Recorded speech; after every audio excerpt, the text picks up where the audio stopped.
Hi, Peter. Thank you for joining us. Never met you before and have interacted on social media, but very excited to have this conversation today. Yeah, happy to be here, Nicole. Great to meet you. Awesome. All right. So for those of you who don't know you, let's jump into a quick background. I know that you are the head of insights at Carta. You joined them in March of 2021, which is actually when I joined Harlem Capital. But would love to give the audience a background on where you've been and what you've been up to. Definitely. Yeah, so I'm the head of insights at Carta now. Joined Carta about 2.5 years ago. Before Carta, I was bouncing around. My whole career has basically been in early stage startups before this. So worked at a company focused on media intelligence called Public Relay, and that was back east out in DC. And then I spent the first year or so of the pandemic sort of moonlighting at 2 jobs. But the important one was I ran the data visualization team for the COVID tracking project, which was sort of an independent group that was run out of the Atlantic magazine. Which was a wild experience, as you can imagine. Amazing. Okay, so obviously this podcast is Media Masterminds. And in 2023, you went from 5K on LinkedIn to over 50K now, right? In this short period of time.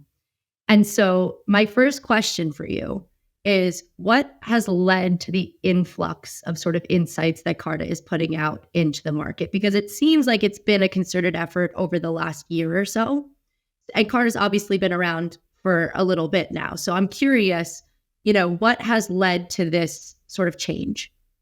I think it's sort of a confluence of factors. The first one being when I came into the company, there was already pretty widespread alignment that, hey, Carta sits on a pretty fantastic data set that we should be doing something with.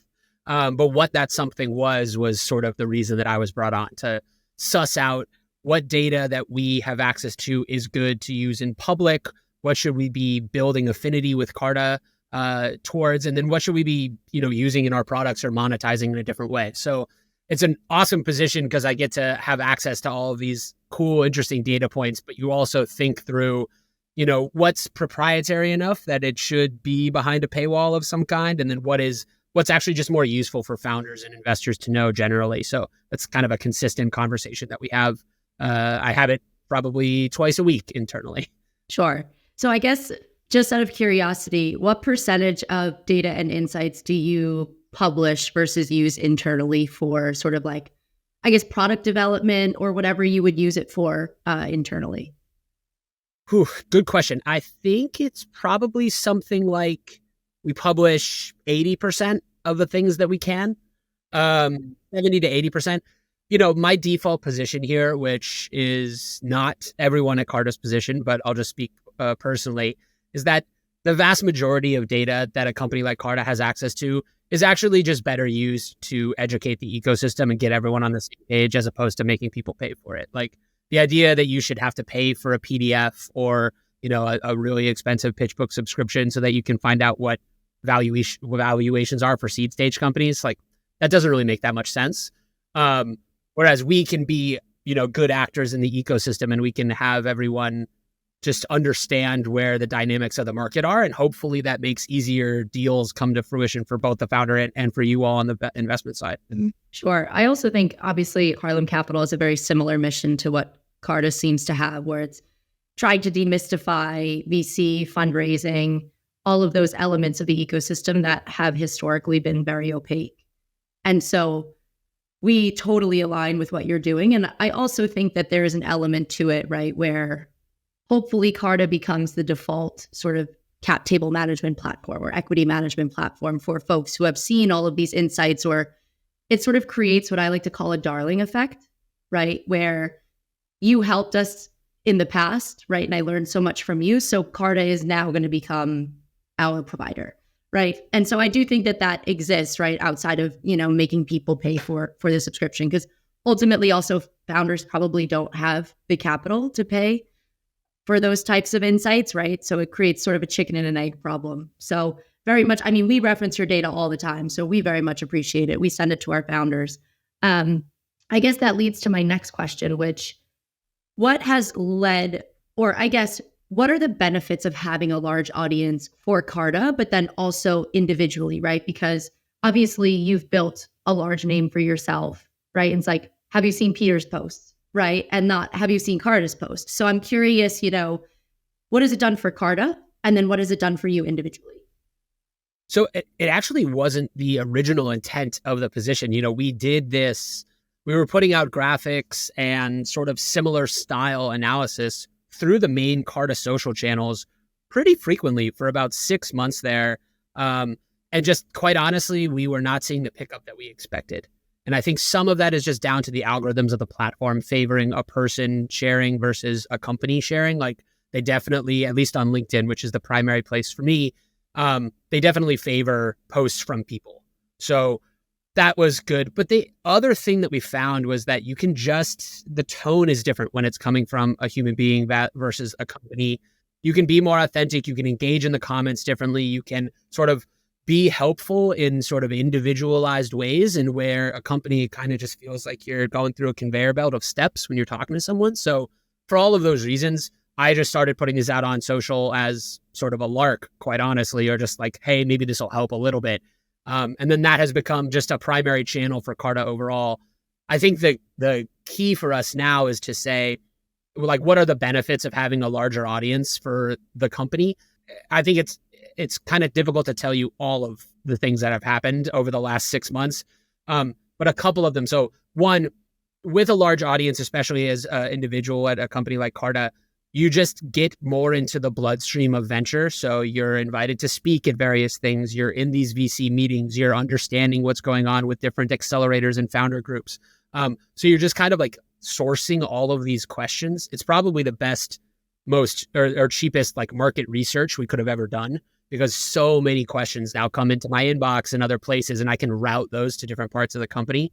And then over and above that, we can take the channel. So you can think of social as, that rented audience where it really belongs to the platform, even though you're the one building it. And then you move it to an owned channel. So for us, that's usually our Data Minute newsletter. We have close to 20,000 founders and investors on that newsletter now after having 0 last year. So like that sort of owned channel, then you get to experiment with telling them all about your products in that place and making sure that they understand how their world fits into Carta's world. And just a wonderful way to keep in touch with people that are not buyers today, but maybe they're your perfect buyers tomorrow. So I think all of those things kind of ladder up to a really holistic benefit to Carta. Yeah. And as you were speaking, I thought of something that I'm curious, because we think about this internally in terms of the platform that you use for certain media, right? You spoke about sort of LinkedIn, which you're on LinkedIn, you're on Twitter. I think you have the biggest audience on LinkedIn. And then you have a 20K sort of newsletter for Carta now, right? So I guess I'm curious, for those who are listening in, want to build a media presence, whether a founder looking to market or they're a VC looking to get their name out there. How do you think about sort of the platforms that you use and what you distribute on those platforms? And I know that it probably varies today versus what you think of long term, right? As that audience grows, but curious your thoughts there. I think it's difficult to have one strategy that's going to work forever. So obviously the first piece of advice there for me would be to experiment with different channels. The problem with experimentation, I think that's a pretty easy thing to say, is that if you're not willing to fail for a while at a channel, it's almost guaranteed that you won't succeed at it. So trying in this case, or experimenting, is not put some stuff on Twitter for 2 weeks. It's more like put things on Twitter consistently for 6 months. And that is a time commitment and effort and just level of consistency that is really important. So the number one thing is, obviously, where do the people that you want to reach hang out? There's a sort of idea within tech that everyone in tech lives on Twitter. I think actually most people in tech live on LinkedIn, and then Twitter is where they go to like join in fun debates. So like, yeah, Twitter is great. It's an awesome place. And certainly there's a ton of VCs and founders there. It's always been my second channel. It's like difficult sometimes to break through in undergone an interesting year itself over the past 12 months. LinkedIn is great for a couple of reasons. One, because LinkedIn, the algorithm really only allows you to write once a day and have it do anything. It kind of focuses you on saying, hey, should be a good piece of content, not just some throwaway things that I keep trying on Twitter, or just some aphorisms or random phrases. Like, I need to write something useful, and that is a helpful thing. And then beyond that, we've tried YouTube, we're thinking about TikTok, we're considering other video platforms, like all of that, or podcasts, like all of that is future stuff, which is cool. And I'm sure that there's an interesting way to get in there.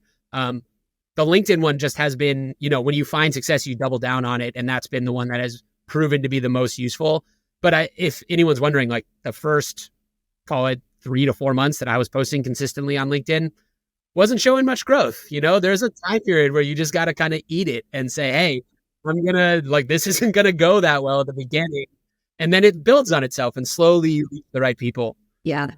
For a period of time, as sort of when you're building your audience, you're screaming into the ether. Like, no one is there. No one's engaging.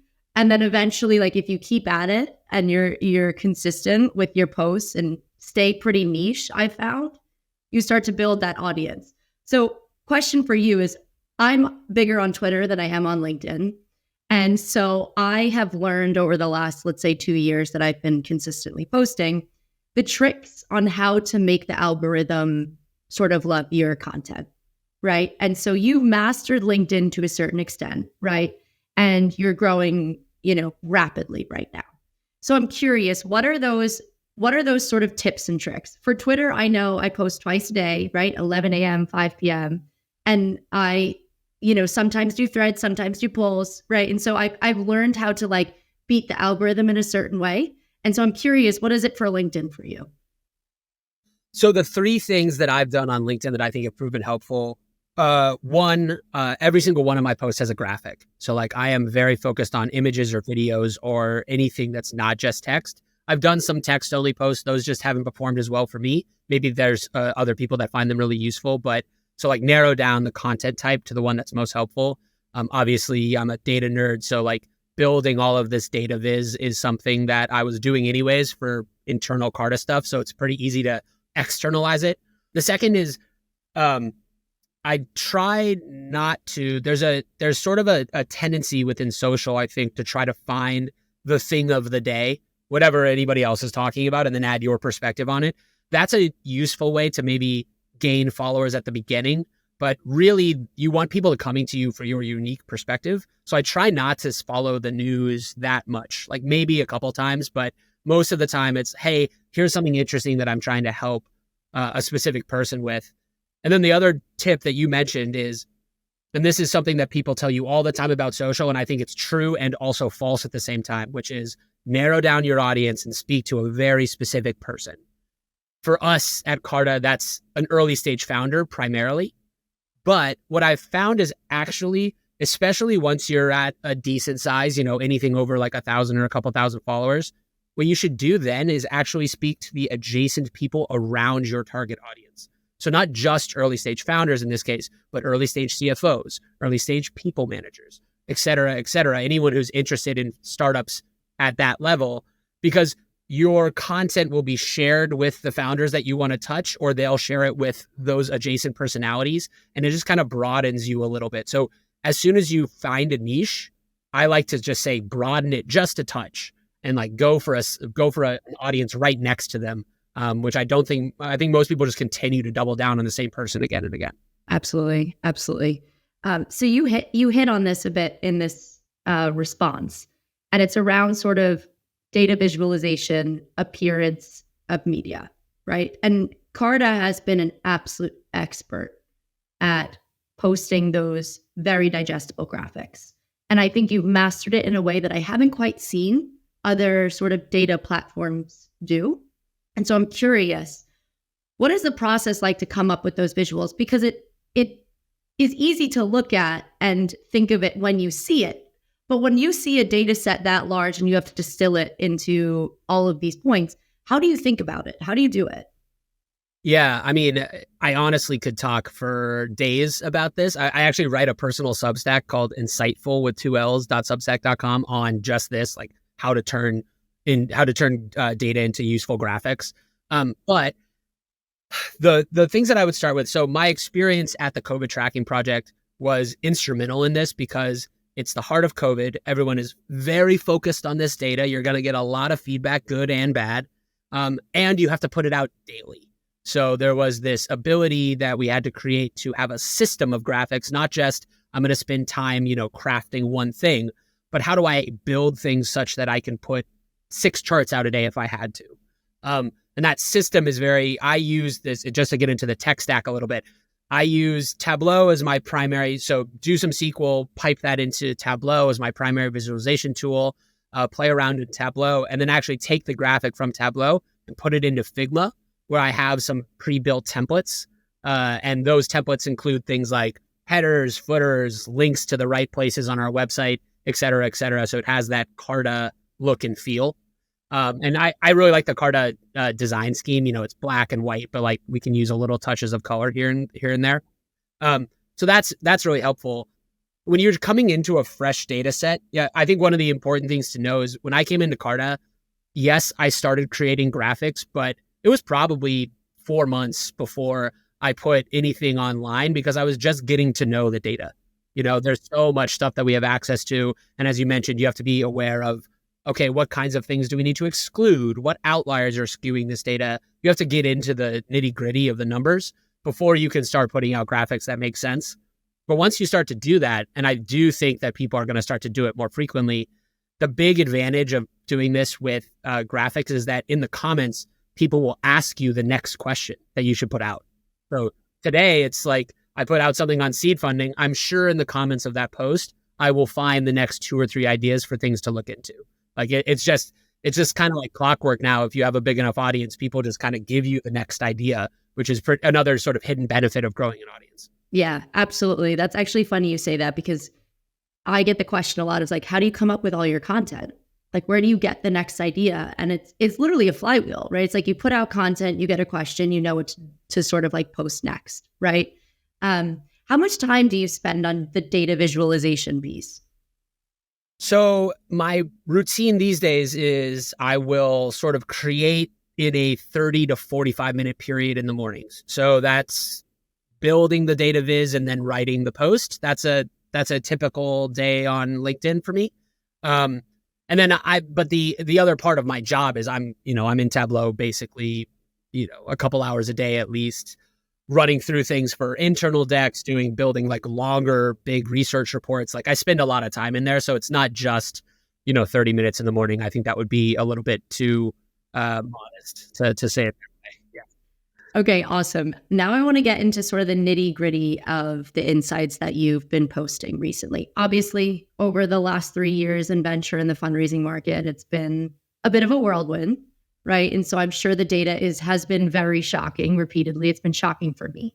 But I'm curious, what have you seen recently, this quarter, last quarter, that has been, when you saw the insights that were pulled from the data, you were sort of taken aback? I think there are 2 that come to mind, but the primary one was around compensation. So we put out a state of startup compensation report. And as everyone knows, funding in startups has been hard. There's been so many down rounds and difficulty continuing to have enough runway and all of those things. And at some point, other than layoffs, it had to trickle into compensation somehow, and it started doing so. What I wasn't prepared for is the split in compensation types. So a salary for us, like when we look across all of the thousands and thousands of employees that use Carta, salaries are going down maybe by 1%, maybe less than 1%. They're kind of trundling along where they are. They're not growing with inflation anymore, but they're just sort of flat. Equity values are plummeting. And that's not because the companies are valued less, even though, of course, they are. It's because companies are literally just giving out fewer shares to each individual employee than they were before. So, and not like a small amount, like 25% drops occasionally in these compensation packages. So, that's sort of the promise of early stage startups is, hey, join us. You'll probably make a little bit less in salary than you would if you worked at Google. But the upside of this rocket ship is immense if you hit the right one. Well, right now, like people are getting less and less ownership of those rocket ships. So that's sad to see on the Carta side. Of course, you got the flip side, which is employees might actually prefer cash these days to equity based on everything they're seeing. So it may be chicken and egg, but like that was a pretty shocking development that's only been happening over the last 3 or 4 months. Yeah, that is really interesting, and I'm not sure I can pinpoint why that would be the case. And I'm thinking like Is it that the companies have more leverage because the hiring market has been harder, and so they don't have to offer as much equity? Part of me also thinks that a lot of these companies, if they've raised in the past, some might have stacked safes, some might have, have given away a decent amount of equity in the past, and so now are being more frugal. But it's an interesting development. I would assume, especially in this environment where sort of cash is king, right? You have to extend your runway. You would think that the equity would be something that they would budge on more than the cash to keep their burn really low to make it to the next fundraise. So it seems a bit counterintuitive to what the macro environment is doing. So that is interesting. I totally agree. That was my hypothesis coming into the data, was that people would conserve cash and be slightly more generous on equity. And what we found is, to the dynamics that you spoke about, it's an employer's market right now in terms of hiring, so they don't have to budge as much. And then also investors are getting kind of worried and very focused on the option pool and saying, look, if you're not going to fundraise, you need to extend that option pool. So maybe you already gave out a decent amount of options early on in the last kind of boom times, and now each new hire is getting less and less of the pie. Well, it's interesting, the implications of that, right? Because I'm thinking to myself, the incentives are now a bit misaligned between staying at the company. And I know that you've recently published something about employee tenure. And I'm curious if the decrease in equity going to employees is going to affect employee tenure or not, right? It's already so low, it seems, at startups. Yeah. I think this connection between equity and especially like where you are in your vesting schedule and your potential tenure, I think is a fascinating research topic that honestly we at Carta should bring on, like a real economist from a prestigious institution and do some work on this, because I think it is a truism to say equity incentivizes long-term ownership thinking within an employee, and indeed hopefully keeps them at the company longer. I think on the marginal case, that's true. But, the vast majority of employees at a startup probably won't make it to the end of their 4-year initial grant. Like think about the startup employees that you're friends with. Have they been at their startup for 4 years? Most of them no. And most of them will hop around, which is great. They bring a lot of learnings. But then it's a question of like, okay, how do we make that equity more real? How do you incentivize it with extended exercise periods, or the ability eventually to hopefully not just need an IPO to make real money out of that, but some secondary tradings and all this kind of stuff. So it's kind of, it's a little bit speaking the company line here that Carta has a lot of work to do in this place. Like there's so much things that we can do to enable equity, but in a down moment, people question equity as part of their compensation package. In the boom times, everyone is so excited about equity because it's like, wow, this is my ticket. And in the down times, everyone kind of gets pretty bearish on it. Sure. Have you seen, and maybe you've done an analysis on this, I'm not sure. Have you seen the percent of ownership in the company correlate to the amount of getting into your vesting schedule 4 years, or, have you seen any correlation between that? Yeah. So, I mean, there's a higher correlation for bigger equity packages, certainly. There is, people run risks, or I think employers generally, and startup employers would tell you that there is a risk as an employee comes to the end of their 4-year grant that they're going to, pick their head up and start looking for another opportunity, or just think about their career. There's a lot of companies that will do refresh grants sort of staggered so that they don't have that key moment. But certainly it is a risk. It is a risk point in an employee life cycle. Sure. And this is a good time to mention that one of our portfolio companies, Assemble, partnered with Carta on compensation. And so I'm curious to get your take from an insider at Carta. Why was that partnership so important? And sort of what are your plans with that partnership? Well, I don't want to speak for Lisa, the co-founder of Assemble, who's one of our favorite people here at Carta. She's just fantastic. I think it made a ton of sense. So the partnership on its bare bones is that, Assemble provides all of these wonderful tools for HR departments and people departments to plan their compensation. So institute a compensation philosophy, understand the planning life cycle of bringing on new employees, refresh grants, merit cycles, all of the interesting, cool work that people teams get to do in startups. And then there's also the data, like what data are you basing that on? And so it made a ton of sense for Carta to be the default provider of that compensation data, so that you can get both planning and numbers in the same platform really easily. So that was the gist behind it. Where it goes now, I'm super excited for us to learn honestly from Assemble about the different ways that people and people managers use compensation data. At the beginning, our CTC tool was really just, what do you pay someone in salary and in equity? And that's a fantastic place to start. But we're trying to layer on all of the sort of additional questions around, how do you deal with option pools? How do you report to the board? How do you do all of these cool things around compensation? So I'm excited to learn from Lisa and the team there on what's going to be most impactful. It's all the nuances. And I heard a quote, Gabby on my team shared it from a conference she was at.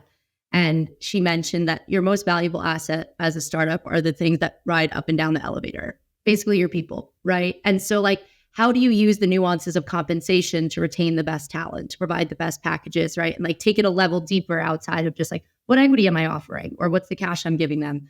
But outside of that, we love the team at Assemble. And it's very mission driven, as along with what Harlem Capital does, which is to say that the way to create generational wealth is through this equity and ownership, right? And so you have to know the data to be able to change it. And so obviously Assemble and Carta are both doing that for startup employees. So we're very excited about that partnership. So another question I have here, diving into sort of the details of the data, is have you seen characteristics of either founders or companies that have led to a higher probability of succeeding at a follow-on round? It's a good question. Certainly, there's a pretty obvious correlation between round size and follow rounds. So the bigger rounds in the earlier stages tend to make it to the next stage more frequently. That's sort of a chicken and egg truism. Of course they do, because they're probably being backed by bigger funds, et cetera, et cetera. When you get into the characteristics of those companies, unfortunately, Carta doesn't have a ton of data on the kinds of founders that are being offered that. When I'm speaking to VCs across the ecosystem, however, there does seem to, in this moment, be a real priority being placed on repeat founders, even higher than it usually is. And those repeat founders, I think it's, when you look across seed and pre-seed funding right now, the sort of standard line is that it's gotten a lot tougher. People are expecting more traction and you have to show more growth and all of these different metrics in order to achieve the same round size as before. For repeat founders, that's a little less true. They're still able to leverage networks and things that allow them to build up a pretty sizable pre-seed or seed round. And maybe their product is less far along than someone's who doesn't have that network and has to kind of do more. So unfortunately, I think there has been a tendency to sort of, in the downturn, turn back to what and that often is repeat founders. And unfortunately, those repeat founders are probably less diverse than the new founders, given the history of venture capital. So that, when we get into the idea of, we're right in the middle of producing our annual report on equity across racial and gender lines, that's one thing that I'm looking out for, because I'm kind of worried that the downturn has made that worse. Yeah. And that actually goes into another point. Obviously, Harlem Capital, we're primarily a diversity-focused fund investing in women and people of color. And so, of course, we understand that the market downturn typically hits diverse folks and women more. And so TechCrunch just released an article recently that was pretty bleak, that showed that Black founders only raised 0.13% of total venture funding in Q3. And that's down from year over year, which was 1.2%, which is still very low. But that's a pretty drastic decline that's happened. And so I'm curious, as you mentioned, you're creating this report that's about to get released. What have you been seeing in the diversity market? Is there particular industries that are getting hit more for diverse folks? Are diverse folks leaning more into certain industries as the market turns? Curious if there are any insights around that.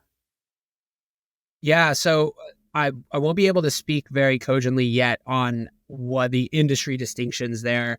I will say that, we produce this annual, it's called the Carta Equity Report, and it's part of this Carta Equity Summit that we have every year. We talk about how equity is distributed, not just to founders, but also to diverse employees as well. And there were some green shoots over the past couple of years, a little bit of a pop-up in terms of the percentage of founders that were Black, an increase in mixed gender and female gender and female only founding teams, et cetera. But unfortunately, what I think the big takeaway from our report is going to be, I don't want to speak out of turn here because we're still building it, but is that this downturn has pushed some of those gains back. So I don't know if our number will accord exactly with what Crunchbase or TechCrunch put out in terms of the percentage of capital going to Black founders. I do think it will be very, very small. And really importantly, I do think it will have changed probably to the negative from 2022. I'm honestly, I'm a little bit worried as I go through this data that I'm going to be surprised to the downside here. Yeah. We also internally do a lot of sort of analyses on the market and sort of where diverse founders are playing these days, where are they located, how can we sort of get to them from a sourcing perspective. And we utilize Crunchbase data for that. And so it hasn't been great. It's been steadily declining quarter over quarter. So I imagine that Carta is going to have very similar data to that, which, it was already bleak. And so for it to get more bleak is a bit of a shame. But that's, I do think that the work that we're doing at Harlem Capital, the work that you're doing at Carta and trying to demystify this industry, hopefully will create an influx of founders or people who see this as sort of a career opportunity or an ability to sort of gain that generational wealth that they haven't been afforded to in the past. So hopefully we'll start to turn out of that. I guess a bit of a turn. I'm just curious, with COVID happening, and obviously there has been a huge shift in sort of work structures in terms of, do people work from home? Is it hybrid? Is it entirely in office, right? And there has been a debate in the market of which works well, right? And I think H is a wonderful way to put it. Yeah. And it's interesting, right? Because historically, we don't have any data points for a work from home office, right? We don't have data points for hybrid, really, because all the big unicorns to date, or all the really successful companies that have done it, of course, we're operating under a different sort of state of the market. And so I'm curious, have you seen anything or any data that points to it's better to have an in-person office, work from home, hybrid, any of that? Yeah. So better or worse are strong terms here, probably. It's, I think you'll find if you wander onto X or Twitter, you'll find all sorts of opinions on this one. What we can say from the data is that there was a radical shift towards work from home during the pandemic.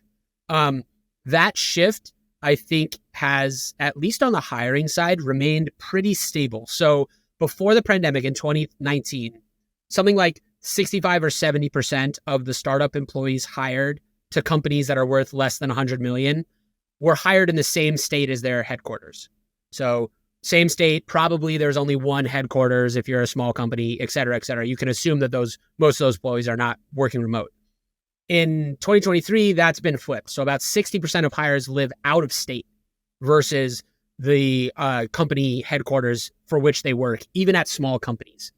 That's a little less true for the smallest companies. Those tend to still be pretty in person, or at least very close together if you're less than 10 people. What I think is happening is that we've gone through this shift. There's been a lot of, sturm and drang about what's going to happen. And it seems that it's going to be more of a barbell. So instead of people going to hybrid of 2 days a week, there are companies that are going to be fully remote. And then there are companies that are drifting back towards in-office, 3, 4, 5 times a week. What hasn't happened, the one thing I can say on performance or how these companies split out, is that there was this big thing in 2021 that remote work was going to sort of nationalize the pay market for startup employees. and that you'd pay the same for an engineer in Seattle as you would in SF, as you would in LA, as you would in Boise. That has not happened. So like most startups, something like 85 or 90% of startups still adjust your pay depending on where you are. What has happened is instead of, having 100 different pay tiers for every city, a lot of startups have adopted sort of a tiered model where they say, look, we have tier 1 cities, which are generally SF, New York, occasionally LA, occasionally Seattle. And then we have tier 2 cities, which are places like Austin, LA, Denver, et cetera. And then we have tier 3 cities, which is everything else. And we'll just fit your pay band into one of those 3 tiers instead of doing the minutia of saying, oh, you live outside of Boston, so you're this, or like inside of, the city, county of LA. So we're seeing startups sort of adopt that tiered model. But a lot of them, speaking as a Cartan, we were 2 days a week in office. And in 2024, we will be 3 days a week in office. And we're not really hiring people that are not pretty close to the office. So I do think that that's going to drift back over the next, call it 12 months. 2 thoughts on that. One, I'm thinking about your HQ data on sort of raise size and also valuations. And I'm thinking, especially in the early stage market, it seems like if you're not in a major city, your raise and valuation are affected, right? So in theory, you would think that would then trickle down into employee compensation, right? It sort of has to from a math perspective. And so I could see in theory, if it stayed steady across all regions, then the pay would be steady. And then I think the second point that I'm just curious about is we've been talking about a lot about employee retention. And I'm curious if you've seen at all, and maybe you haven't run the analysis, do employees that work from home stay longer? Do employees that work in office stay longer, right? Because obviously, if you're a company and you want to retain your employees the most, it's your vital asset. What is the best work environment right now for that tenure? That's a great question. I sadly have not run that analysis. I don't know whether or not there's a big difference in retention rates between fully remote and in-office employees. To your other point, though, totally double down on what you said. There is a pretty big differential in the size of fundraise and the valuation of said company at the early stages if your company is in San Francisco or if your company is in Dallas. There's a big difference between those two places. And that does have effects on trickle-down compensation. Now, sometimes you hear from investors, they say, look, the SF market is sort of priced to perfection. You have to be completely 100% right in SF with the right companies because everything is priced so highly. Whereas maybe a company that's equally good out of Dallas will take on a lower valuation and be able to grow further into it and kind of reward investors for that. I've definitely heard that a lot more this year than I had in past years. But definitely it's true that the geo differentials matter a lot. Got it. Okay. And just a fun question. I don't know if you'll actually be able to answer this on the spot, but I'm curious, given all the data that you have and all the analyses that you have, if you were to start a company today, where would you base the company? Would you raise? What would your pre-seed round raise be? What would your seed round raise be? How would you sort of structure the company? That is a wonderful question. Well, I've been in the Bay for 5 years now. I love San Francisco. I would probably start it here. Just shooting for the absolute moon in valuation and around. No, I think that I do think, there was the debate online really recently about YC valuations. And YC valuations get all of this attention because these are great companies. Y Combinator has a fantastic track record, but they're coming out and saying, basically, you're going to need to invest in us at a 20 million pre-money valuation, or we're not going to do it, or post-money valuation, we're not going to do it. I personally think that there's a lot of advantage to a founder to be willing to give a little on the valuation, understanding that it has implications for the dilution and also for the cash. So those 3 things function in tandem with one another. And I think the cash is the part that people leave out. If you raise at a $20 million valuation, but you only get $500,000 of cash, you have to get to a 40 or $50 million valuation on that 500K. So that is a really difficult thing to do, as opposed to saying, if I raise more money at a more reasonable valuation, I have that war chest, I have that runway to go and experiment to get up to the 2 or 3x in revenue that I'm going to need to show investors. So just living this world for a little while at Carta, I would probably tend to take a slightly lower valuation and slightly more cash, and then try to work my way up that way. Yeah.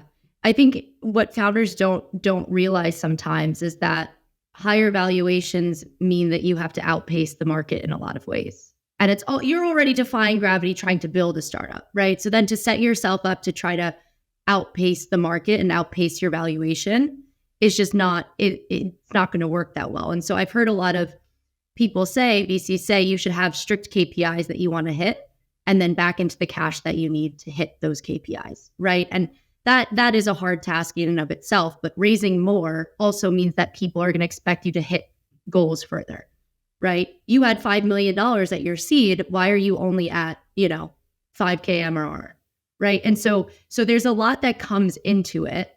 And I think, the startups that raised in the frothiness of the market are actually probably struggling right now. And I think we're hitting that period in the market where we're going to start to see, we're already seeing a lot of down rounds, right? But I think we're going to even start to see more and companies shutting down, because a lot of what's happening is like insiders are throwing money to try to give the runway to hit the A, but then their valuation is too high. And so there's a lot of dynamics at play that I think, founders who thought they hit the jackpot back in 2021 are now struggling to figure out how they're going to make their business work. Couldn't agree more. And I would love to hear from you, actually. Are you having more conversations with entrepreneurs where you say, look, I don't think that your business should be venture backed, and you're just pointing them more towards the bootstrapping route? I've been hearing a lot of that in the market lately. I think for where we sit, because we focus a lot on B2B and software plays, we're basically only looking at VC backable businesses in general. I'd say the question that's coming up a lot now that we're looking at is we're looking into sort of vertical software, and there's obviously a big question on TAM, right? And so when I think about VC backable, right, I think about like business model, is it viable? And then like, is the market big enough to scale to return our fund?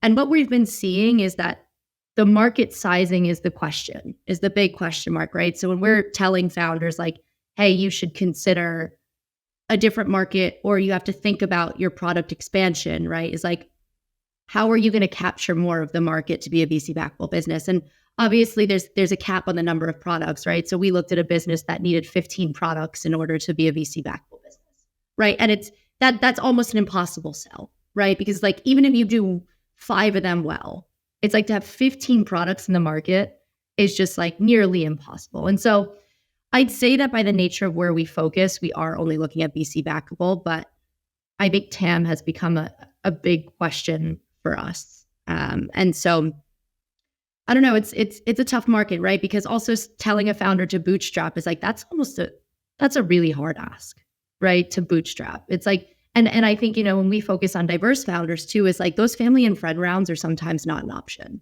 right? So if you tell a founder to bootstrap, you're almost telling them like, you can't be an entrepreneur, you can't be a founder, right? And so I think it's, if we weren't playing in the diversity focused market, maybe it would be a different conversation, but it is another inhibitor to having diverse founders build. So, we're also very cognizant of that. And so it's been an interesting market, and I guess you have the best pulse on it, given the data set that you deal with. So my final question to you is, what's to come? What insights can we look out for in the next few months? Yeah, so I think obviously Carta is going to be continuing to put out these sort of regular pulses on the market. We have a State of Private Markets, which is our flagship quarterly report. State of Compensation, which go deep into employee comp every 6 months. The stuff that we're working on internally, still noodling on, but excited to put out, actually perhaps even more impactful for you, Nicole, than the founders. About 2,500, almost maybe closer to 3,000 venture funds now use Carta as their back office. We run the fund admin business for them. So we're trying to figure out the right way to get that data into the ecosystem too. So things like how are fund performance metrics trending? What are management fees like? How are the capital calls trending? All of these sort of metadata around venture funds, so that we can kind of provide the same level of transparency to you all as we do to founders. That's been an internal project for quite a while. I think we're going to get it off the ground in the next 3 to 6 months. And I'm super excited to get that out into the public. Awesome. Yeah, I love that. I saw the post on sort of management fees, and I was shocked by that as well. I always assumed 220. I was very surprising to me. I didn't know there was that much diversity in management fees. Yeah, I also think the VC market is going to see a very similar thing to what happened in sort of the founder market, which is to say that a lot of people raised a lot of capital because it was sort of superfluous. And then, they're going to see a lot of funds that aren't able to raise a fund 2, fund 3, and so on and so forth. So I'm very curious to start seeing that data. And I don't think that there's many people in the ecosystem or companies that are providing that level of detail. So I definitely see a white space there. And I think, Carta can definitely take share there. Awesome, Peter. Well, this was fantastic. So many insights. I learned so much from this conversation. So thank you so much for joining us today. Absolutely. Had a great time, Nicole. Good to be here. Awesome. And last note, where can people find you? First and foremost on LinkedIn. If you just type in Peter Walker Carta on your search bar on LinkedIn, that'll get you to me. And if you'd like to subscribe to our Data Minute newsletter, which goes out every Thursday morning to 20,000 of your closest founder friends and colleagues, it's z.carta.com/data. Awesome. Fantastic. Thanks so much, Peter.